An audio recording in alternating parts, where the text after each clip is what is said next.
I got a degree in wildlife ecology, and my dad was still in the Senate when I got that degree. And in 1980, when, as he jokingly said, he lost his reelection campaign in 1980, he had an amazing sense of humor. He said he got an invitation that he couldn't refuse.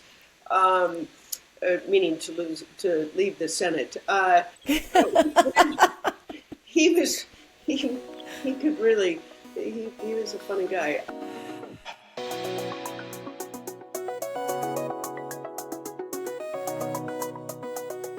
Hello and welcome to the Dr. Kristen Lyerly Show. I'm Dr. Kristen Lyerly and I'm here today because it's Earth Day week with Tia Nelson. She is an internationally recognized champion for environmental stewardship and conservation. And she also happens to be the daughter of Earth Day founder Gaylord Nelson. Welcome, Tia. Oh, thank you so much. It's a real pleasure to be here. First of all, I'm your dad's biggest fangirl. I've been to Clear Lake. I did that pilgrimage. I get it. I understand where it all came from because Clear Lake is beautiful. It's northern Wisconsin. There's water, there are trees.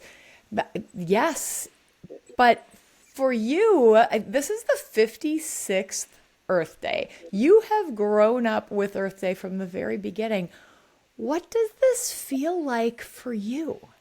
Oh, well, thanks for your question. And you may honestly assert that you're his biggest fangirl, but you have to get in line behind me.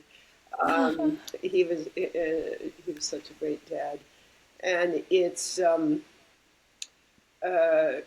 meaningful that you mention Clear Lake because when people would ask my father how he came to be so passionate and dedicate so much of his public service career to the environment, he always said it was, by us, but, in nature imbued osmotically into him a passion for the environment. And he used to tell this really funny story. He had his best friend in Clear Lake was a guy named Sherman Benson, and the not far from Clear Lake is Mud Lake, and the turtles in the fall, excuse me, the turtles in the fall migrate from Clear Lake to Mud Lake because it's a more suitable winter habitat. And my father became intrigued as a very, very young boy by, how did the turtles know where to go every year, right? And so he and Sherman, in the way that young mischievous boys can be, decided to try to confuse the turtles. So they picked them up and spun them around and hid them behind trees and put them in tall grass and thought they'd get lost. And indeed, just like a honing pigeon, they just corrected their course and marched on to Mud Lake. It used to fascinate him. So Clear Lake and growing up in nature was formative for my father. And for me today, when and for all these many years, I think I was 12 for the first Earth Day. We did a cleanup at the Rock Creek Park, which ran near my junior high school. We did a trash cleanup like a lot of young kids on the first Earth Day. And I had no idea at the time the significance of that day. And certainly it was successful beyond my father's wildest dreams. He was calling for a teach-in on the environment. He was inspired after going to inspect the oil spill off the coast of Santa Barbara, at the time the largest oil spill in history. And he was flying home, and he picked up a magazine out of the back seat of the airplane, a magazine that doesn't exist anymore called Ramparts magazine. And the front page story was about how anti-war teach-ins on campuses were changing the narrative on the morality of the Vietnam War. And he'd been struggling for a long time to come up with an idea that would galvanize the people to demand a discussion about clean air and clean water. And it was an aha moment for him. He decided to call for an environmental teach-in. And 20 million people gathered on that day, the largest gathering in history, and really something that was successful beyond his wildest dreams. In the ensuing years for me, it's always a moment of reflection, and it is a particularly challenging time today. And for me, it's a complicated dance between hope and despair. Yeah, it is such a challenging time. Hey, I was crushed last week when the Senate voted to take away restrictions against mining in the headwaters of the Boundary Waters. It just feels like one assault after another on our environment. And Earth Day feels more relevant and urgent than ever before in my lifetime. Do you see the same thing?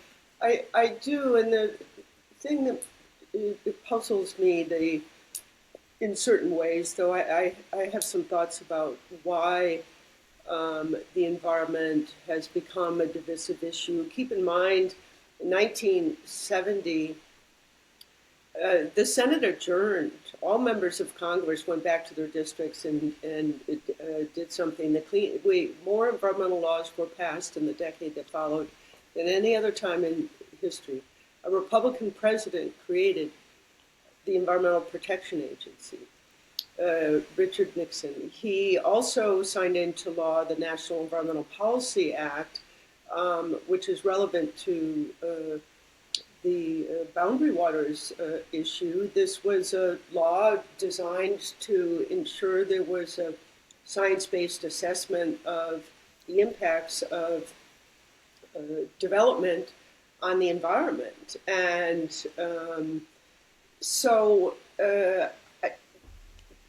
there's been broad bipartisan support for the environment for many years. I was in Rio de Janeiro at the Earth Summit in 1992.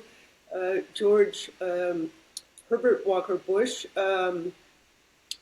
signed the Framework Convention on Climate Change there. Mm-hmm. And he said, paraphrased by me, the United States will lead the world in addressing the crisis of climate change.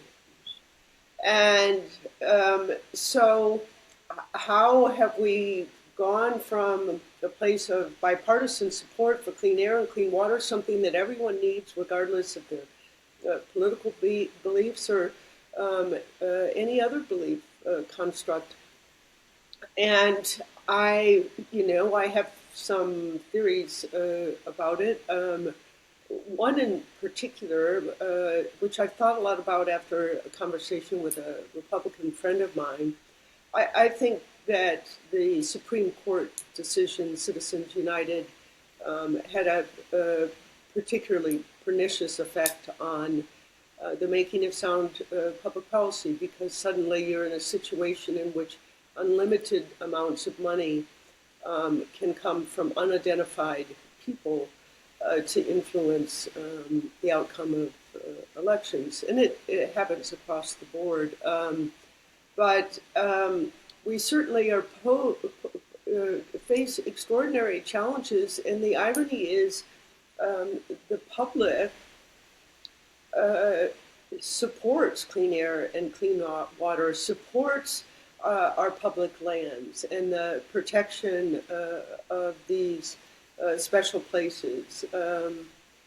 And so there's a big disconnect between what's happening politically and what the public supports. And that makes it particularly challenging. This was the genius of Earth Day, though. For your dad to put those things together and say, I'm not getting anywhere in the Senate. I've talked to everybody. Nobody seems to care about this environmental stuff that seems so important to me and to all of us. But to figure out that taking it to the people was the way to get that groundswell, to get the leaders to pay attention, to get things passed, and then turn the 70s into this environmental decade was just extraordinary. And it feels like that's kind of where we're at right now, doesn't it? Well, it's that's the hope part of what's in my heart every day, but especially in the days leading up to Earth Day. Individual action matters, Mm-hmm. and my father demonstrated that think there are Greta Thunberg, the climate youth activist. She could not have imagined that her simple silent act of protest in front of the Swedish parliament would launch a global youth movement on climate change. Yeah. She couldn't have foreseen that any more than my father could have seen the outcome of Earth Day, or that this enduring part of his legacy. He thought this was a one-time thing.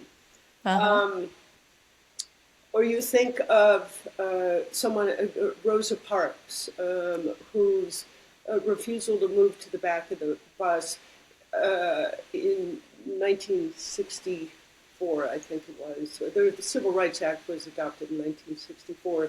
She um, uh, moved forward the civil rights movement in a significant way that she couldn't have possibly anticipated from her single act of in, principle and her individual action. And so I take these stories, my father's story and the stories of other individuals who have acted from a place of principle and done something important to them, to use their voice, to express concern. And they've changed history. And I that is always a source of inspiration and hope for me. I think about what this means in our lives, what Earth Day and conservation and being environmentally responsible means for all of us. And for me as a doctor, sometimes we don't put these pieces together, but it affects our individual and community health. These are all of the things that go into environment are social determinants of our health. Clean water, clean air, access to walkable neighborhoods with green space. It's good for our mental and physical health. And I think about a quote that your father shared as he was doing not just Earth Day work, but the Appalachian Trail and banning DDT and all of this other stuff that he was involved with. He said an environment, he said the goal wasn't just clean air and water, but an environment of decency, quality, and mutual respect for all other human beings and all living creatures.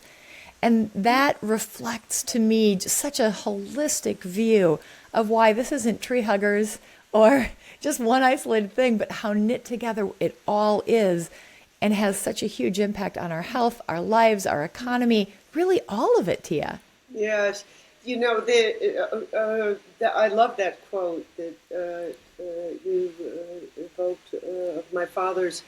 Um, I found there were various versions of that speech that he gave on the first Earth Day. He appeared in public dozens of times. I've seen his schedule; it was crazy busy.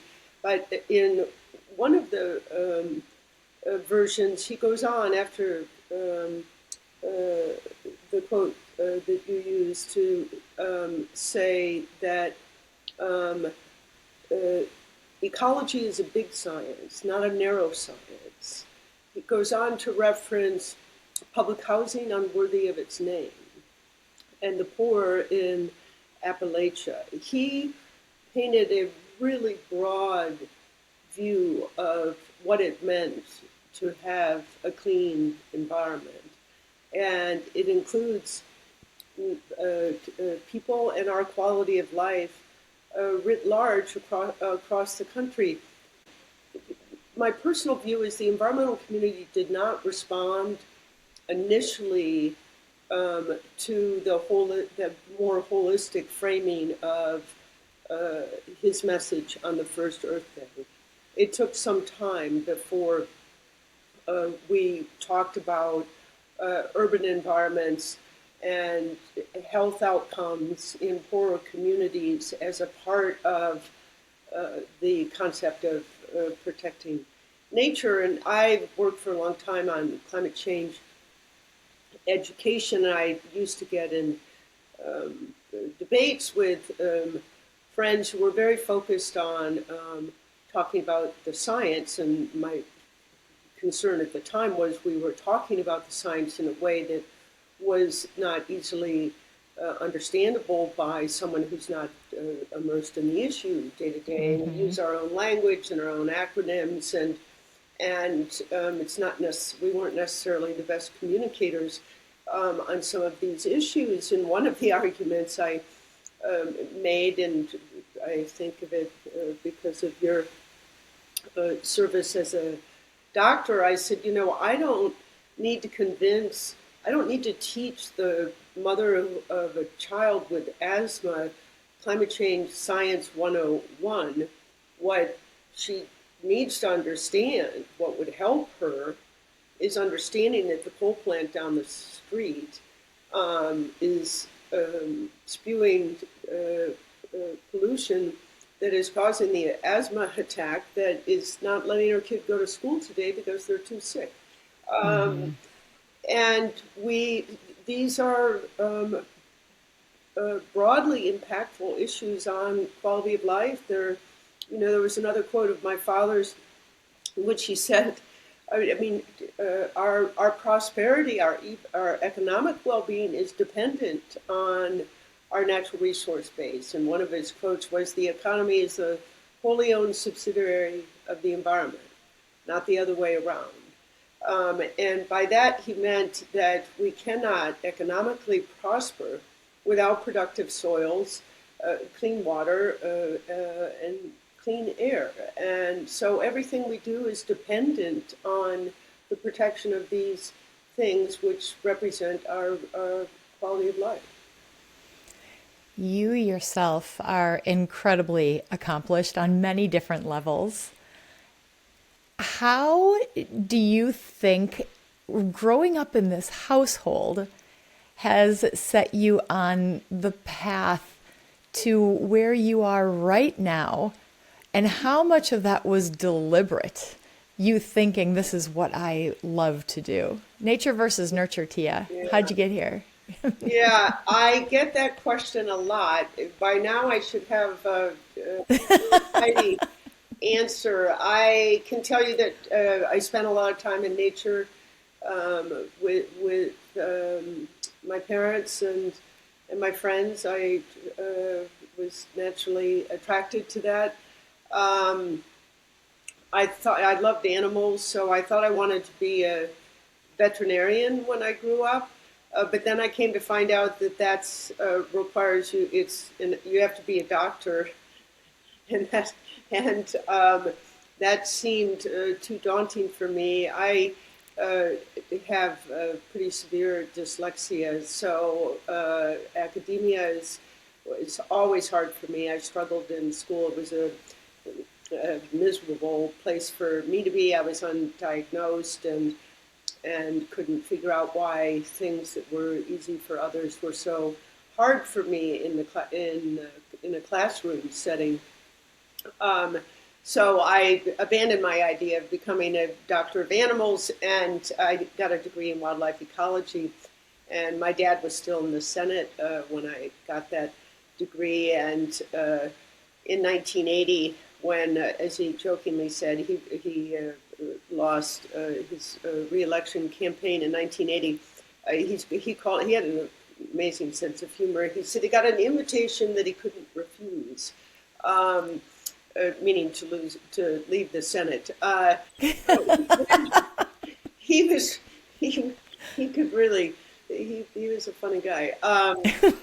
So he went to the Wilderness Society. He could have hung out a shingle and made a lot of money, been a consultant and gone to, a K Street firm in Washington, but he wanted to continue his passion on the environment. So he went to become president at the Wilderness Society.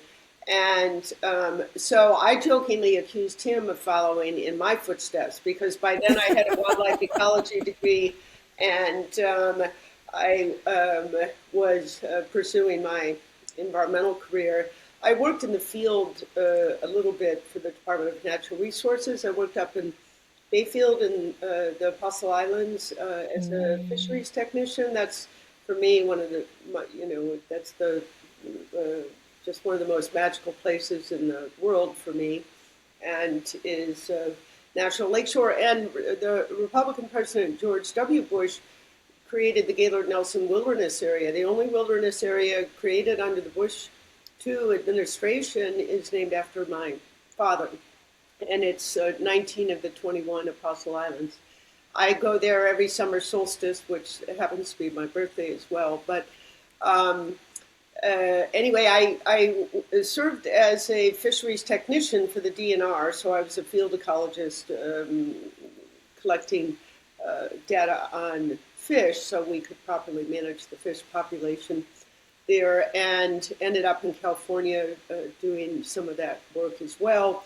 And it just, I realized that without an advanced degree, I wasn't going to be particularly impactful. And the truth is, I'm not a great scientist. So I pivoted to working on the public policy side. And I returned to Wisconsin. I worked in the Capitol, in the legislature for the Natural Resources Committee, where I learned how a bill became a law, where I learned what we were doing to protect our groundwater and our air quality and our parks and protected areas, and then and I thrived in that environment, keeping in mind that I was so close with my father at a very, very young age. I would beg him to let me go to work with him. So walking the halls of Congress was something that I was quite practiced at from early age. I think I started, around when I was 10, and I'd just follow him around and do whatever he was doing and asking him questions and so on. So I was very comfortable in that space, and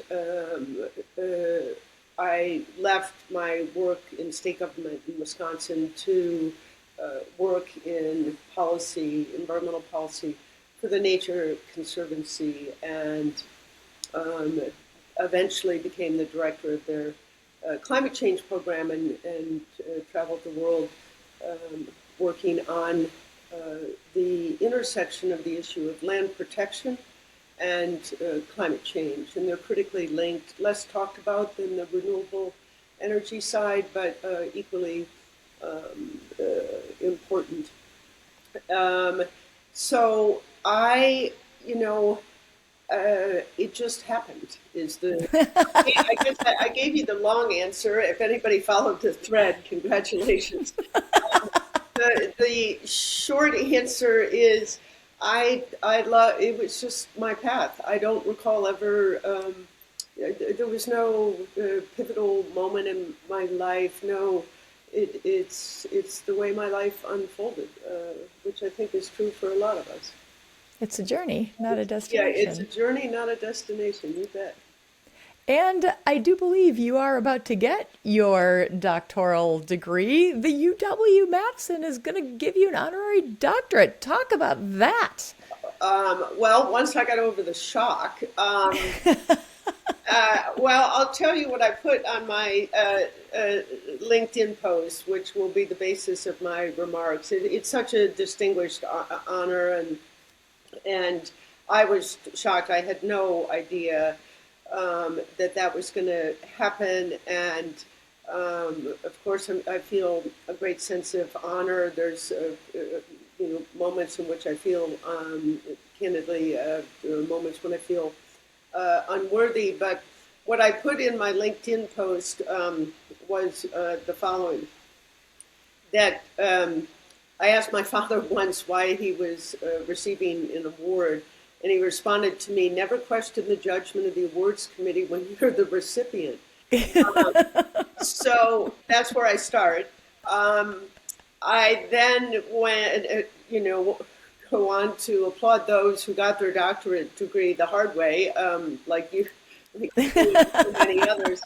Um, and because I think it's important to talk about, especially for those of us who learn differently, went on to say, for those of you who struggled academically as I did, for those of you who may suffer from dyslexia, know that with the right community support, you can do good things. Everything the chancellor writes in that article about me and as regards the awarding of the doctorate, I accomplished because of a teammates, mentors, compatriots. I wouldn't have accomplished any of those things without the support and help of people around me. And one of the things I've gotten really good at, and I get better the older I get, is, asking for help, saying I don't know, reaching out to people whose judgment I trust, and asking them to help me figure it out. So in the LinkedIn post, I make sure to thank all of those who lifted me up and supported me and helped me accomplish those things. And it's a great honor and a big surprise. And it'll be the first time I've actually put a gown on. I was such a defiant young person. I skipped graduation when when I was younger. So I did too.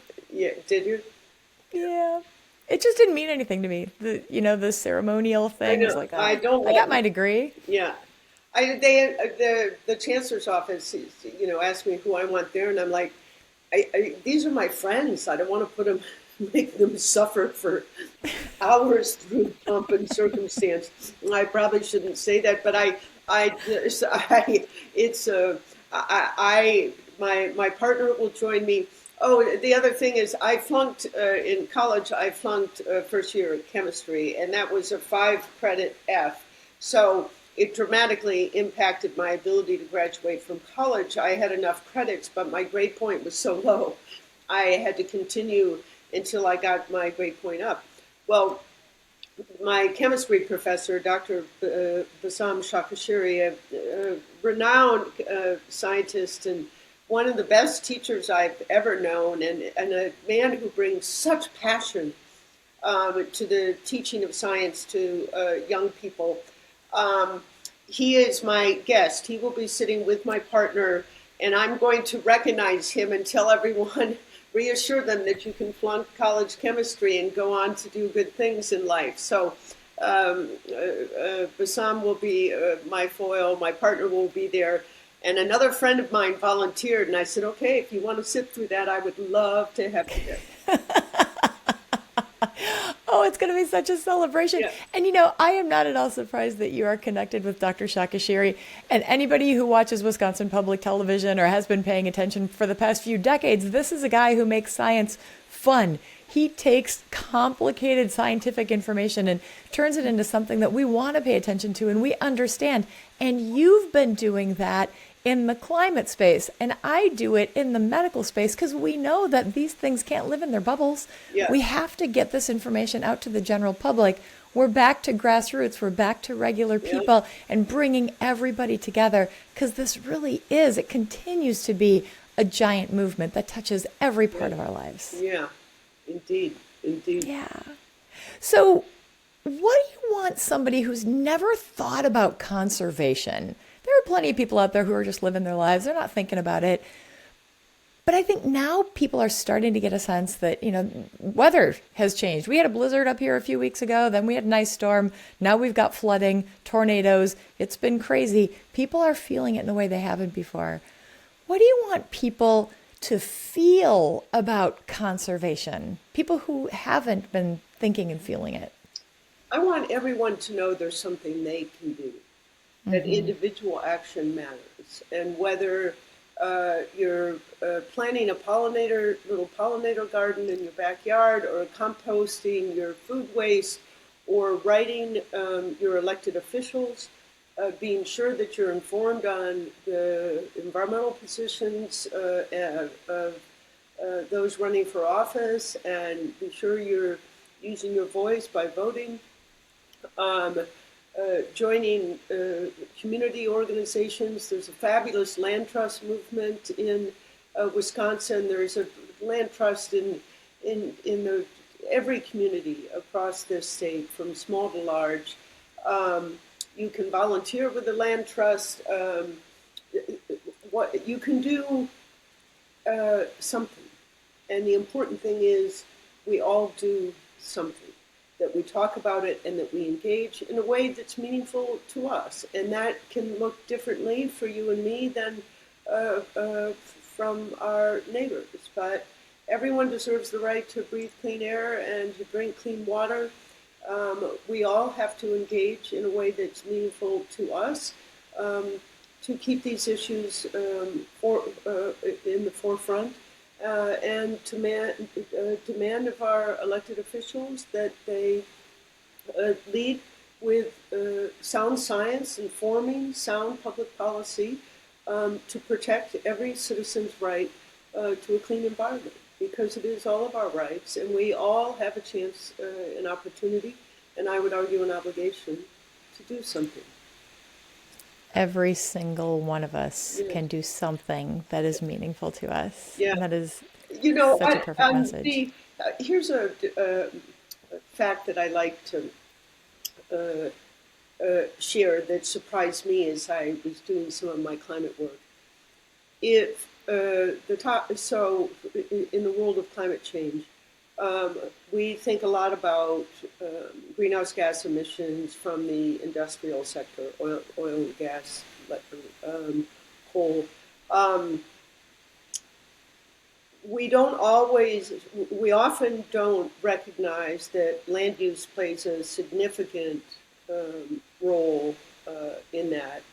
You know, forests are sequestering carbon dioxide, respiring oxygen through the process of photosynthesis. So protecting and restoring forests is a climate solution. But here's something that comes right into our homes that most people don't recognize. If food waste were a country, it would be the largest source of greenhouse gas emissions after the U.S. and China. Mm-hmm. And it happens for different reasons, depending upon where you are. We throw away a significant percentage of food grown in the United States is wasted or tossed. In the developing world, the challenge is different. It's more around storage, available proper storage and transportation. But reducing food waste in your home is not a sacrifice. It's going to save you in your wallet. And it contributes significantly to climate change.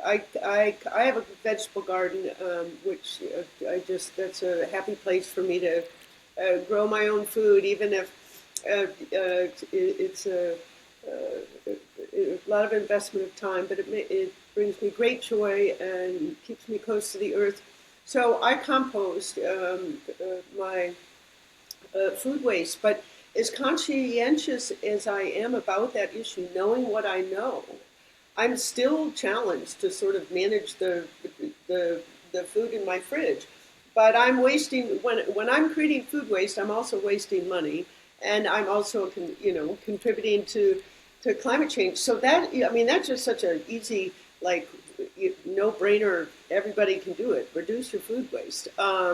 It's a big source of greenhouse gas emissions, and it'll save you money. So that's a simple and surprising climate solution. But the key is to keep in mind that all of our actions impact the environment, and we all have the opportunity to reduce our impact in our day-to-day lives, and then also through our engagement in community and politics. You're so right. And I am excited to hear you say this about food waste because I will tell you, I have transformed my life in the last year because we've got a compost service up here in the Green Bay area, but there are lots of others around the state where I just have a bucket and I just put our food waste into the bucket. And it's kind of become a game at our house where we try to be thoughtful about what we buy. We save money there. And we try to make sure that we're eating the things that are going to go bad. You know, sometimes you like ignore those carrots in the bottom of your refrigerator, eat them. And it has really changed how we approach food. We're much smarter consumers now because we were trying to do the right environmental thing. It's fun. Yeah, it is. Well, you take those limp carrots and throw them in the freezer and then make your chicken or beef stock or vegetable stock out of them. So there's a use for them. I'm looking up at my computer and seeing that my battery is low. I thought it was fully charged. Do you want me? I have a cord around the corner. I don't know how much more time you want. I have one more question for you. Okay. Okay. If your father could see Earth Day 2026, what do you think he would be most proud of? And what do you think he'd be most disappointed in? Well, I certainly he'd be most proud of the fact that today Earth Day is celebrated in nearly 200 countries. It's celebrated around the world. It's an enduring event in which communities engage to talk about and act on critical environmental issues, and that would delight him to know. And he would. And on the other side of the coin, I think he obviously would be concerned and saddened by the turn back of environmental protections. But perhaps the thing that would most concern him is the diminished government resources dedicated to science, because at the end of the day, you can't make sound public policy without sound science. And the fact that science has somehow become politicized in a way that is new and threatens our ability to find the truth and make the right decisions. Yeah. I worry about that too, but I think we can get it back, yeah, and we do it by working together. It used to be a bipartisan issue. I believe it can be again, but not without all of us using our voice and getting involved. That's right. Go team. Yeah. Tia, thank you so much for taking the time to join me this morning to have this conversation, and for all of the incredible work that you have done and how you continue to carry the torch for your wonderful dad, who yes, I'll get in line behind you. I'm a fangirl. The pleasure was mine. I so appreciate your efforts, and I'm grateful for the chance to talk to you, and so delighted you were interested in having this conversation and helping get the word out on Earth Day. I'm grateful. We'll keep it going, sister. Yeah, there you go. All right. Tia Nelson, internationally recognized champion for environmental stewardship and conservation. If you enjoyed our conversation, please like, share, subscribe, hit that bell so you'll know when the next episode comes up. Thank you for joining us today. See you later.